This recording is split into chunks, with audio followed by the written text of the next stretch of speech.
Okay, today I'm going to talk about a rapture dream that I had that was short and to me at the time was insignificant. Hence, that's why I didn't put it out earlier or didn't say anything about it. But um, I think God was testing me to see if things that seem small and insignificant and confusing to me, would I have enough faith to put it out so that somebody else can get closer to the kingdom or get entrance into the kingdom. So go to sleep, dream starts, hotel conference room. So imagine being in a hotel conference room. We in a hotel conference room, there's about 40 to 50 people sitting down in these seats, right? These 40 to 50 people, according to the dream I was having, did not believe in the rapture. They did not believe in the rapture at all. So what I was doing in the dream was I was preparing them for the 7-year tribulation. So I had guns on the table. I had weapons, knives, hand warmers, batteries, camping gear, those big old hiking backpacks that you can put all the stuff in, had the boots and everything. And so what happened was I told the people, I said, okay, what we're going to do is we're going to do like a test run or a mock run, a test. You know, we're going to practice so we can prepare. We're going to practice so that we can be prepared when it happens. So I grabbed the AK, I grabbed a bag or whatever. And then, like in dreams, right? So in dreams, like your reality can switch. So one moment you can be in a hotel room, then the next moment you can be on the battlefield, right? And so that's what happened. Like one moment we was in a hotel room, and then as I said that, the reality switched or augmented into a war, like a forest, and it was like a war scene, like giving real. It was like giving like a dystopian, like apocalyptic movie. So I'm running with the AK, and I'm like, I'm ready. For some reason, I'm ready, and then it switched back to, but I'm by myself. So as I'm running with the AK, I'm by myself. I got the hand warmers, I got the flashlight, but nobody that was in the conference room was with me. So I come back, like I guess the dream switched me back to the conference room, and everybody just sitting there looking complacent, looking like, like I ain't about to do that. They seemed scared too. Like they seemed like they was nervous. And so I'm like, well, if we not getting raptured, then we gotta prepare. Like y'all can't just sit here and just be presumptuous, like, oh, nothing gonna happen to us, And then this one Indian lady stood up out of the crowd and she just started walking. And when she stood up, for some reason, I said, oh, she ain't got nothing to worry about because she gonna get raptured. And so when I said that, the group started to have like a passive aggressiveness or attention towards the Indian lady. So I guess this is where it gets like kind of like prophetic. So the Indian lady she said, y'all never heard about the story of Cinderella? She's like, y'all never heard about the story of Esther? She was like, we are God's bride. And they just was real reluctant to listen to her, And so I was like, yes. I was like, yo, that's so true. I was like, that's so true. Like, we don't have to prep for these things because we're preparing. Like, instead of prepping for war, we're preparing for a wedding. And that's what the lady was saying. She was like, you don't know about Cinderella? You don't know about the bride? She was like, you don't know about Esther? And then she said, you don't know about Purim. That's what she said. She said, you don't know about Cinderella, Esther, the bride, or Purim. And it was an Indian lady. And so from the dream, I went into the restroom and I was using the bathroom, and the guy next to me was using like his stall. And then we was washing our hands, and I was like, bro, you don't believe in the rapture? He was like, I mean, no, I don't. But it seemed like he really wanted to, but it was just like, no, I don't. And so I was like, why though? I was like, y'all didn't. I was like, so y'all don't want to prepare for anything, but y'all want to mock the Indian lady who was ready. Like y'all was jealous of the Indian lady who was ready for the rapture. Now, this is the interpretation I got, right? So this is where it gets crazy. So the fact is that I've been watching a lot of videos pertaining to the rapture that they talk about Esther and like the celestial signs. Bro, listen, I don't know nothing about them dates. I don't even know why I watch it. I like for real, I watch it not understanding nothing they saying, but I just watch it. Like, I don't know why. And so, but they always talk about Esther, like, and I read the book of Esther. I personally don't understand how you can get a rapture connection through Esther, because Esther seems like just a story with Mordecai and Haman and stuff like that. But when I went to church for the last couple Sundays, The pastor was like, this is my personal church in real life, right? The pastor like, oh yeah, today we talking about Esther. And I'm like, hold on, bro. Like, now mind you, we ain't doing no series on Esther's or no, it's just random, like, oh, today we talking about Esther. I'm like, all right. So that was clue number one, right? Or I guess interpretation number one. Now, interpretation number two is this. Now, I'm going to keep it 100, right? Like, when I go to people Rapture dreams, I read the comments, and like, it's always people who just be like, there's no rapture. There's no rapture. Like, it's always like, it's so funny. People who believe in the rapture, like the rapture is like the most hated doctrine, not only in the world, but also in the church. Like, and like I've always had this train of thought. Whatever is the most hated is probably the most true. You see what I'm saying? So it's like, I just see so many people making fun of the rapture, or there is no rapture. You need to prepare. Like, oh, people who believe in the rapture are scared of the tribulation. You need to prepare. Like, it's like this arrogance, like, you a punk. You see what I'm saying? Like, you scared. You want to run away from adversity or whatever. And so I see that. And sometimes I be commenting back, and I always ask this question to the people in the comments. I say, how do we prepare for the 7-year tribulation? And then, like, this is the contradicting part. They say, oh, no, like, you don't got to prepare because God going to protect us. But if God going to protect us, why do we need to go through it? Oh, but we need to go through it because we got to die. We got to get killed and martyred for our faith. But then when I say, so how do we prepare to not take the mark of the beast? To, I guess, duck all those crazy seal judgments and trumpet judgments and bowl judgments. Because mind you, the Bible never said in Revelation, oh, the church gonna be spared through it. If you read through the 7 seals, everyone getting a piece of it, except for the 144 who are Jewish males, virgins, I believe, that are sealed. And then the Bible even say, like, the Antichrist is gonna have power to overcome the saints, and then all the martyrs under the thing. So, I mean, all of the martyrs that's under the altar crying out. So I guess I've always seen a contradiction with people who like mock the rapture. They mock the rapture and they say, well, you're not tough enough to go through the tribulation. But then when you ask them how to prep, they really don't have no answer because there's no way you can survive through the tribulation. So then they go back to say, oh, well, we're going to be protected through it. So, but it don't make sense because if we're going to be protected through it, why wouldn't Jesus just take us out of it? Right? And then they have no verse to back up that we be protected through it, because it literally says that the Antichrist is going to kill us. Like, you know, like, we're going to get beheaded. And if you don't get beheaded, you might die from the nukes. You might die from the poisonous water. Like, there's no real protection. And I mean, it's so, and what's so funny is, like, it seems like people who mock the rapture, like, it's never like an actual, like, solid reason. It's just more of like this, like, opinionated, like, oh, y'all scared. Or y'all just have an escapist mindset. Or the rapture is an American evangelical thing. And I'm like, bro, I've been to the Philippines and people talk about the rapture. I lived in Jamaica for a year and they talked about the Lord's coming. So it's like, can we get an actual, like, like, real substantial argument against the rapture, except for just like, oh, you scared, or the people that believe in the rapture are going to fall away. Like, just these, like, presumptuous opinions that's not coming from any facts, you know? So I hope I didn't lose anybody in that. But I just say that to say, like, the tension in my dream from the lady who got up and walked out, it was like she believed in it, and then, like, as she saw the confusion, it was like the Holy Spirit probably spoke to her in the dream. It was like, you don't have to worry about this. You can just get up, go, you know, and prepare to be a bride. And when she did it, you can tell that they was, like, upset about it.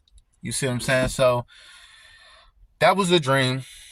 And then, and the last thing is, so I'm scrolling on YouTube, and then there's an Indian lady, right? And I'm gonna pin her name to the top of the comments, but there was an Indian lady who literally was talking about a rapture dream she had. And so this is how you know when God is, like, speaking through you, right? Or speaking to you.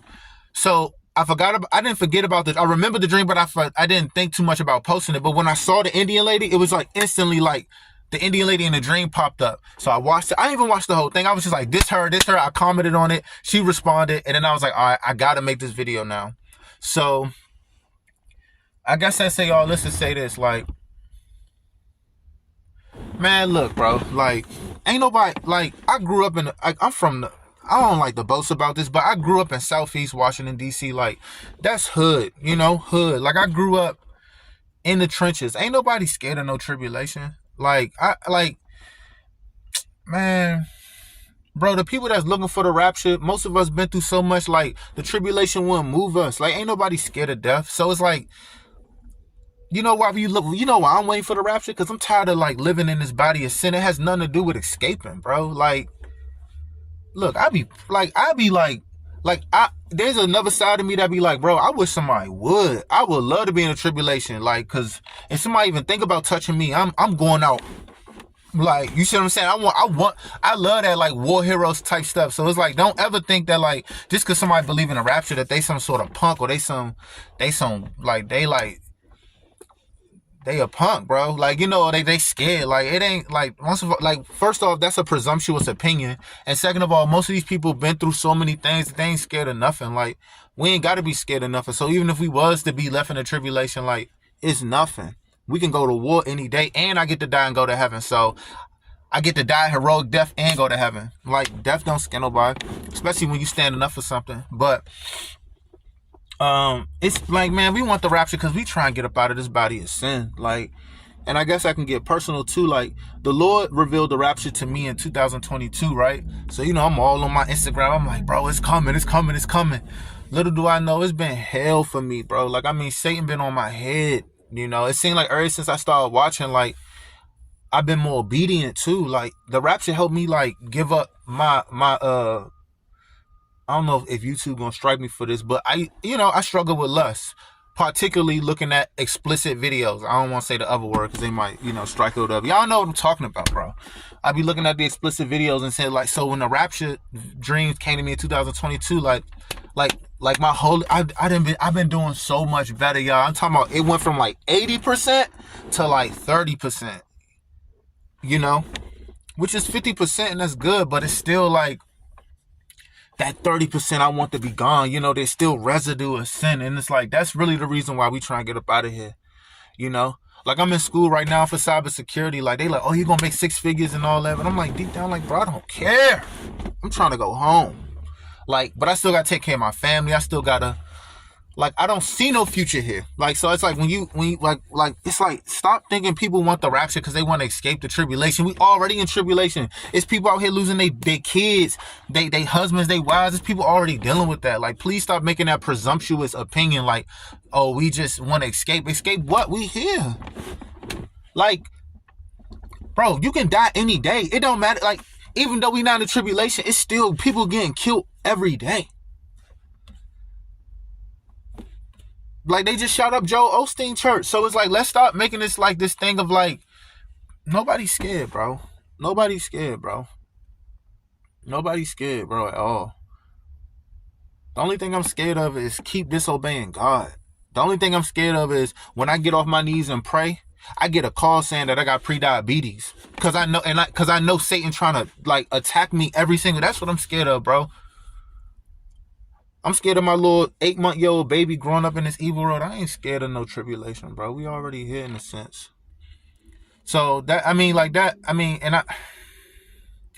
why I hate making videos. But it's just, like, if you don't believe in a rapture, bro, then don't believe. Like, but stop mocking and like bothering people that do.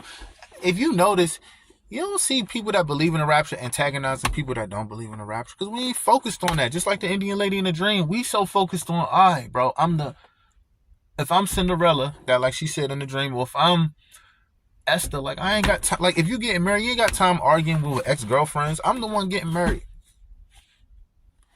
Well, it's like it's like people who don't believe in the rapture. It's like they have to hold their belief based on mocking the other people. Like, if I truly didn't believe in the rapture, I would get some guns, I would move out deep somewhere, and I'll just prepare, bro.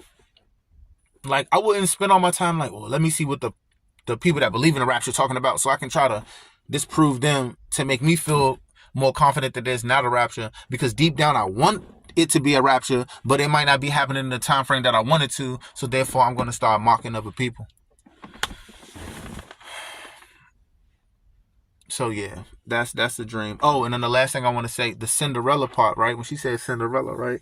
So I was watching a video that I probably shouldn't have been watching. Not an illicit video, not an illicit, sexual video or nothing like that. But I was just watching this video of a lady talking. And she was definitely secular, but she said she was talking about the story of Cinderella. I was watching it today actually, and she was like, if you know about Cinderella, the other sisters was jealous of Cinderella and they was trying to fit in her shoe, but they was like, I guess the story of Cinderella is about jealousy and somebody jealous because somebody else is the bride and they not, and it just made me think of like, once again, like people that don't believe in the rapture always want to come and antagonize people that do. You know, like that's their whole premise of not believing in the rapture. Their whole premise is let me antagonize those who do. It's never just like a, hey, we just don't believe in the rapture. We're prepping as a church. We're doing this and that. Hence the dream. I'm like, yo, I got the tools out for y'all. I got the blueprint. We just got to practice. Nobody wanted to practice, so that's the dream I had. Like I said, I'm a pin the chat with the lady, her dream in there, and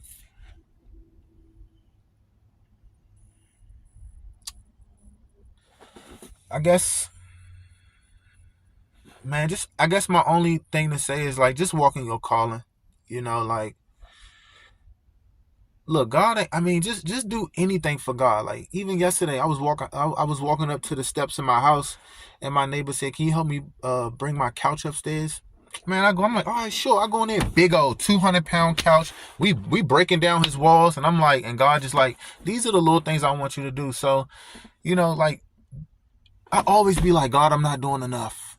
Like, and then you do something, and then you like, yes, I'm doing what I need to do it. And 2 weeks later, like, I ain't doing enough. You ain't gonna never do enough because Christ did it all for us. But just some little things, you know, like you might not have the boldness to get out on the street and preach or walk straight up to somebody and say repent, but you might have the boldness to be like, hey, bro, I got $10 to my name. This dude asking for 5. I need that 5, but I'm gonna trust God for the 10, for another 10 or for a 20. So I'm gonna give him the 5, you know, or I'm gonna tell you something else that God appreciates.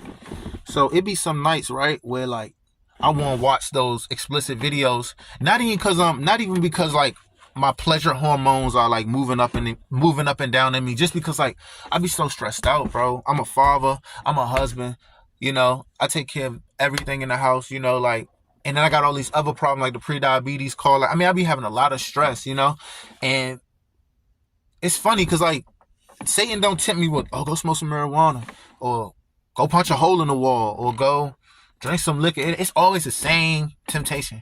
Go watch those videos, right? And then like I say, you know what, Satan, I'm not gonna do it. And then you know how Satan work. I say no to Satan. I pray, and then I stay up all night. It's almost like it's almost like your physical body gets upset that you're not giving it the pleasure it wants. So then it causes you to be uncomfortable.